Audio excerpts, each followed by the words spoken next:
Hello, and welcome to Digital Threat. I'm your host, Sarah Ralston. In today's episode, we'll be following up on the first episode on age verification. Thank you to our sponsor, Proxyware. Proxyware protects people, not machines, by using synthetic personas to emulate real people online and lure predators to attack Proxyware instead of people. I hope that you enjoy today's episode. And if you do, please like and subscribe for more content. This is part two of our first conversation, which was highlighting the Vice article that age verification laws are accidentally driving traffic to shadier porn sites. One thing we really wanted to make sure we covered thoroughly is what parents don't know. Parents need to be educated on this topic. All these things can happen under their roof. Sarah, you obviously are very well versed in this. Can you just talk a little bit about where parents can even start or where the gap is? I think it's that parents really don't see the internet the same way that kids do. And in order to see that kind of content, first it takes acknowledging that the problem even exists. And for a lot of parents, that's a really difficult challenge to overcome, especially for parents of 14 to 17-year-olds. We didn't know all of the dangers that came with putting a device in a kid's hand. My oldest, when he was born, that was the totally normal thing to do. You give a kid a phone, there were all sorts of games and apps that were designed for toddlers, even. And so, for that generation of kids growing up, devices in their hands has been the normal everyday thing. So, they were the first generation to get phones starting when they were 10, 11, 12 years old. And taking those things away now is very difficult compared to kids that are on the younger side who have not had that same access because we know the dangers now in ways that we didn't know then. So for parents that are in that 14 to 17-year-old kid range, you have to acknowledge that there's a problem first, and then acknowledge that the internet is different for what you see versus what your kid sees. And the only way to see that type of content is to access the types of sites that your kids do from their devices, from their profiles. If I access a video game hack website, I am coming to the website with my age, with my interests, and the things that are going to target me on the website will be me. So it's not just a location based problem, it is a problem of the website, your location, your interests, the things you engage with. And the only way to really see it is from your kids' devices. Explore the internet with them in a safe way. Take their device and surf the web. Look at what your kids are looking at, review their text messages. There's, for example, a video that's circulating on YouTube that the thumbnail is a Family Guy episode. And if you click on it, it redirects you to a porn site. If you're not actually looking at the links that your kids are being sent via text message, if you don't have an inquisitive nature to say, why are my kids sending back this thumbnail over and over again? If you're not looking at their chat history in video games or their web browsing history, then you're probably missing some of the pieces that are critical to understand what your kids are doing online. And it is, for some parents, that's a privacy problem. Some parents really believe that their kids have autonomy online and should be able to look at whatever they'd like. And that's a challenge to overcome because a lot of really dangerous things are happening on the internet, and it requires a level of parenting. You wouldn't let your kid just run around on the streets doing whatever they want, especially at my oldest son's age. We were known as helicopter parents, right? Like stranger danger was so ingrained in what we knew and how we grew up that my kids couldn't just go out on the street and ride their bike down to the corner store or have freedom to go wherever they wanted because I was afraid someone was going to take them on the street. But the street has now become the internet. And so that same type of mentality that you have about where your kids are physically going, you need to also have about where they're going online because predators aren't on the street anymore. They're on the internet. And even for someone with my background, being in the online safety space for the better part of 20 years, my son was the target of sextortion just 2 years ago at high school. And he thankfully would never share a nude photo of himself with anyone. But if you're not having those honest conversations about the types of things that you see online and the threats that exist and the respect for your body and who you're sharing images with and knowing who's on the other side of the computer screen, then it is a risk that kids will not only see that type of content or be targeted with it, but you'll be oblivious to it happening. The one point that I can already hear people really disagreeing with is, invasion of privacy. I don't know that anyone has the answer with that, but there has to be some kind of middle ground, right? Because let's take the Roblox lawsuit, for example. The predators are on the internet now. And I think a lot of parents and a lot of adults are just completely oblivious to the harm of this. We have a podcast coming out with Brandon Guffey, and he really speaks into this, that it's not what it used to be. And the danger is people can communicate and directly message your kid in a way that was not possible before.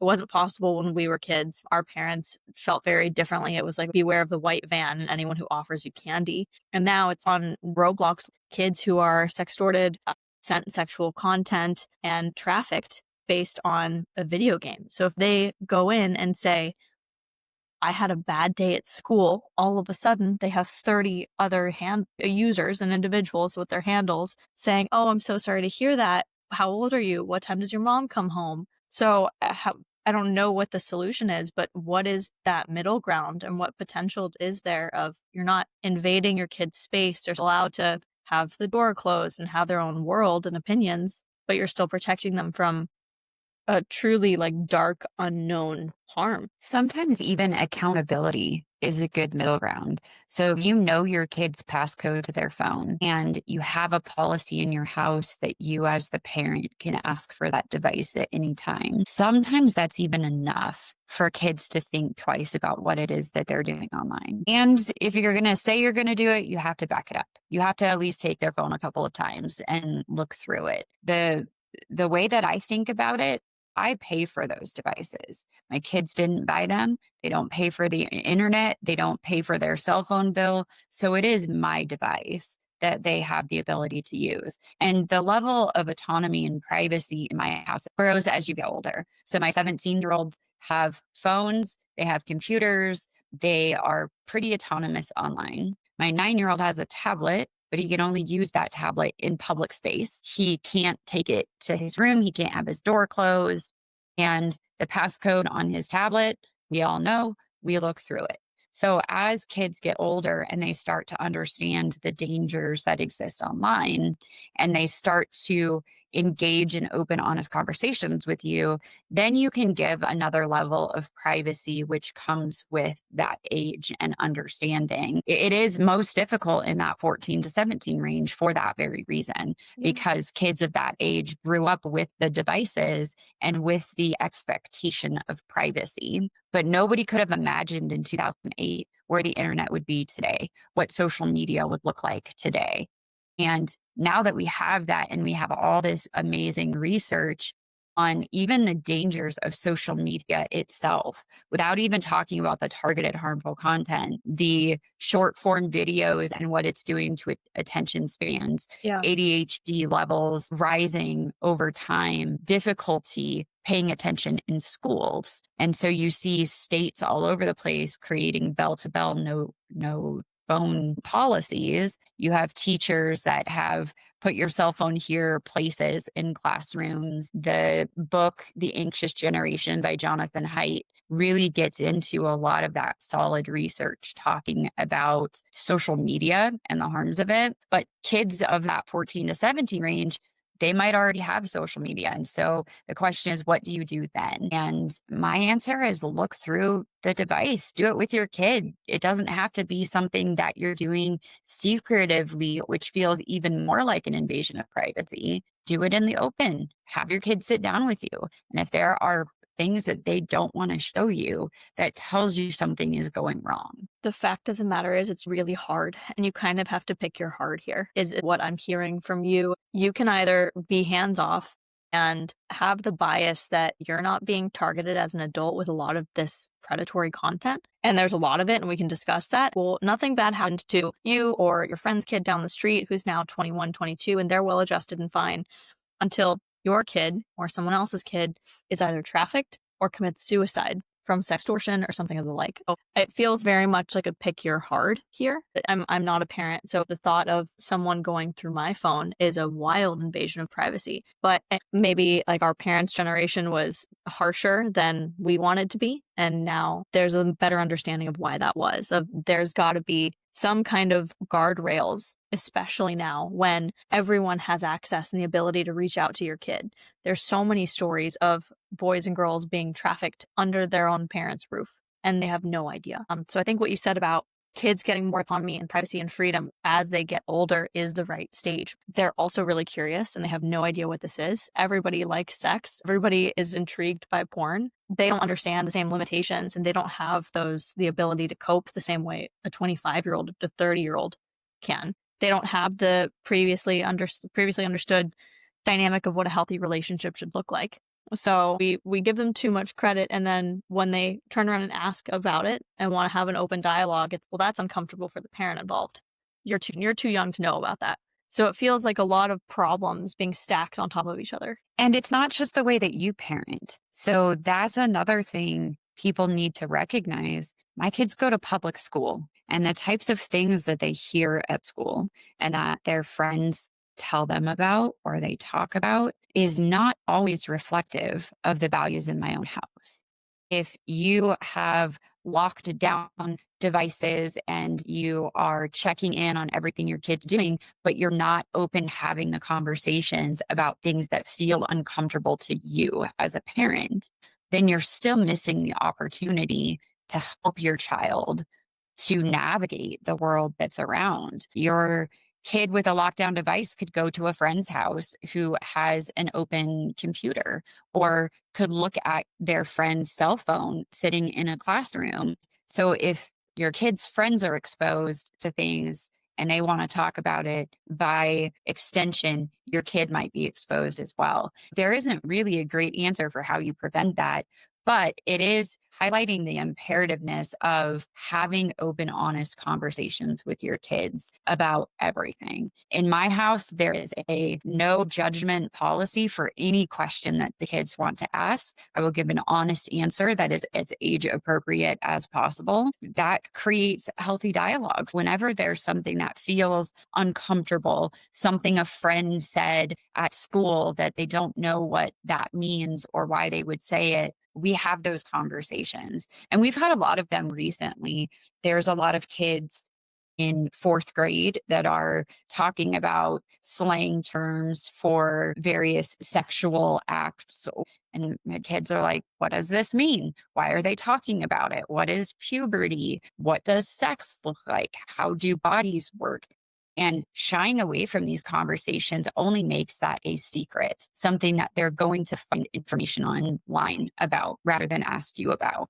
But if you are able to navigate that and push through your discomfort and not project your discomfort onto your kid who is trying to ask you something honestly without any discomfort at all in the conversation. So if you push through your own discomfort, then you control the narrative and you the curiosity to where your kid doesn't feel the need to go online and find the answers themselves. I don't think there's anything worse than a kid going online for whatever question they have related to sex than Reddit. It's like, let's let a world of strangers tell them whatever their question is, and they're going to be callous about it. And like Reddit just is, like, we're not blaming Reddit for that tone. It's extremely helpful for finding new recipes and other questions about sex when you are an adult. There's such a difference of having that be your first experience and understanding. There's something you say that you say it a lot. I want to make sure we touch on it. It's, if your kid's old enough to ask, they're old enough to know. The other one is, the shame shouldn't be put on your kid for having questions or even making mistakes. Let's say they did send nudes. The worst thing you can do is make them feel shame about it.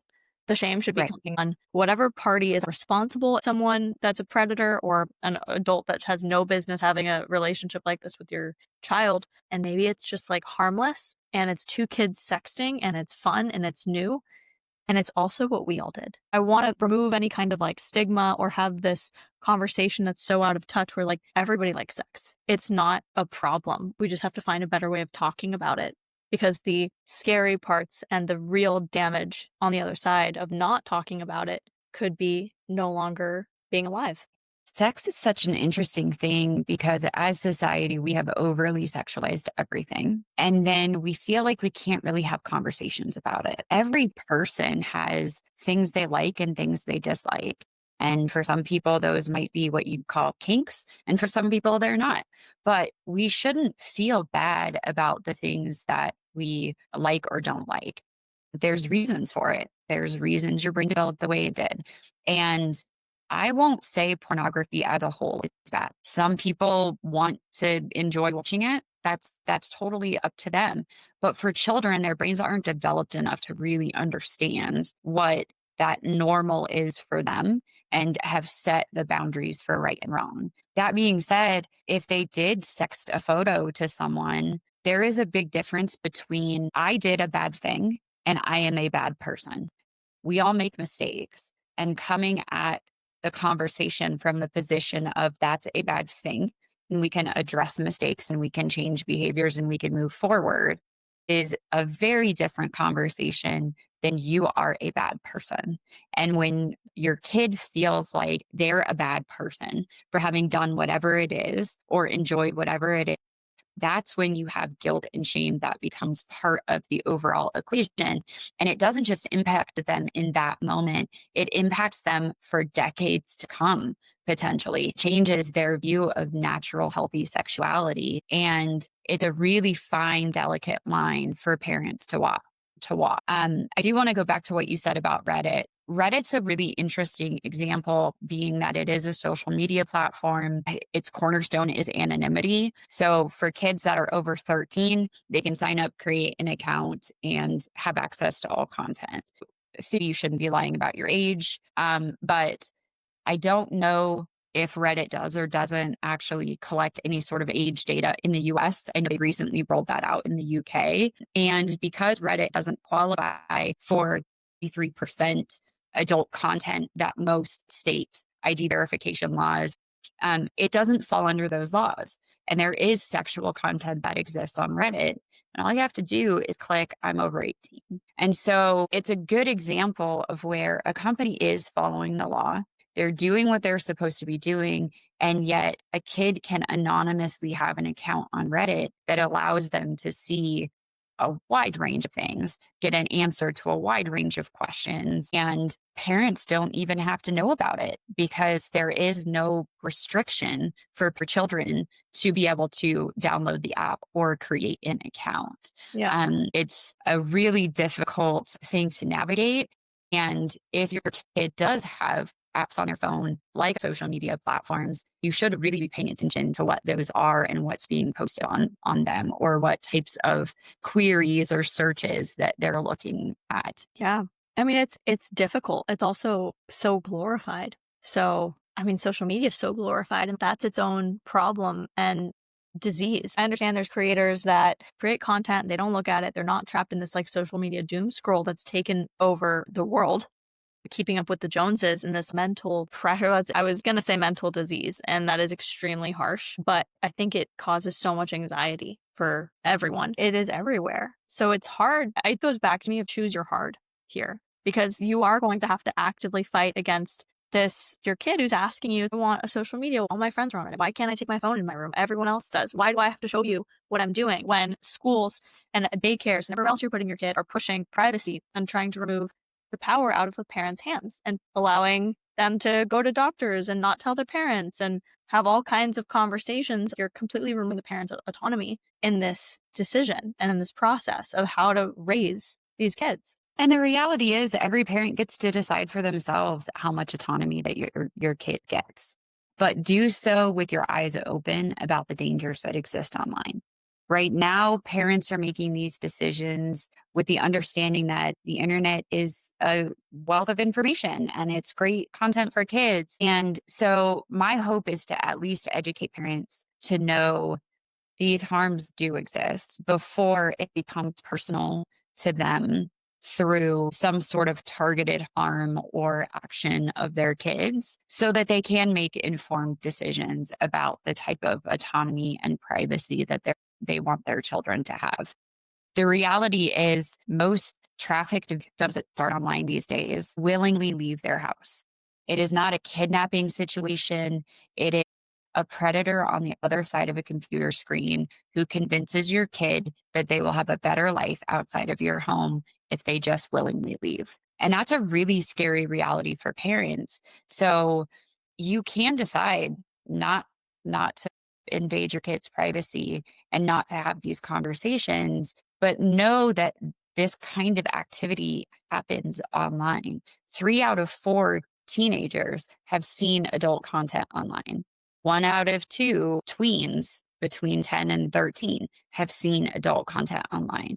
It is everywhere. And ad content is driving people to these sort of sexualized sites that start the process of desensitization and allow predators to ask for sexual images, which then becomes a cycle. They send a sexual image. Now, if you don't continue sending them, I'm going to tell your mom and dad about it, or send me money, or I'm going to release this image. So that shame and guilt cycle that can happen from parents and conversations is also what feeds predators and keeps their ability to control your child. Again, if you want to have this autonomy and privacy mentality in your house, at least have a foundational open door policy about anything your kid is experiencing, and make sure they know that if they're in trouble online, they can come talk to you without shame, without guilt, without judgment or punishment. Because without that, if kids feel that there's no way out, they'll find a way out. And unfortunately, for many teens this year, that way out has been suicide. Yeah, I want to get the founder of Pebble onto a podcast episode, and we'll make that happen in the next few weeks because he does a really really great job of being an adult that kids feel like they can go talk to.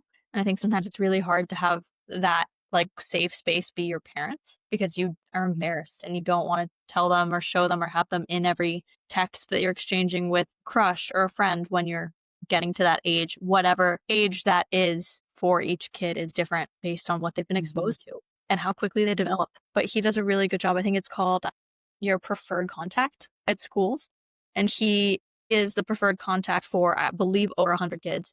And kids have come to him and said, hey, I'm being sextorted. I really regret it. I don't know what to do. And I'm scared and I hate this. And I can't tell my parents. Those outlets need to exist, but the laws are so out of touch and they don't care. States aren't really doing anything to uphold the existing laws. So there's not real protection in place. I think the protection has to come in the form of proxyware is a great example.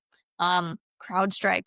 What's the age verification before you like? Yoti. I think that adding pressure everywhere from parents and like adults that are becoming aware of how bad this is and having companies start to take real responsibility will change things more than the responsibility will always fall on the parent. But there's other softwares and foundational programs you can have in place before you get to that point of let's just kind of keep this away. Sarah, you're passionate about this topic and specifically about enforcing the laws that are in place and keeping companies accountable. Can you tell us a little bit about Proxyware and that and what they do to help? Yeah, Proxyware is a company that starts from the perspective of victims. So instead of protecting systems, works, and devices, it's how do I protect the people that are behind that? And similar to having a radar that's running on the street to make sure that you're not speeding, Proxyware can be enforcement mechanisms for states that have adult verification ID laws to check websites and make sure that they are in fact complying with the age check. And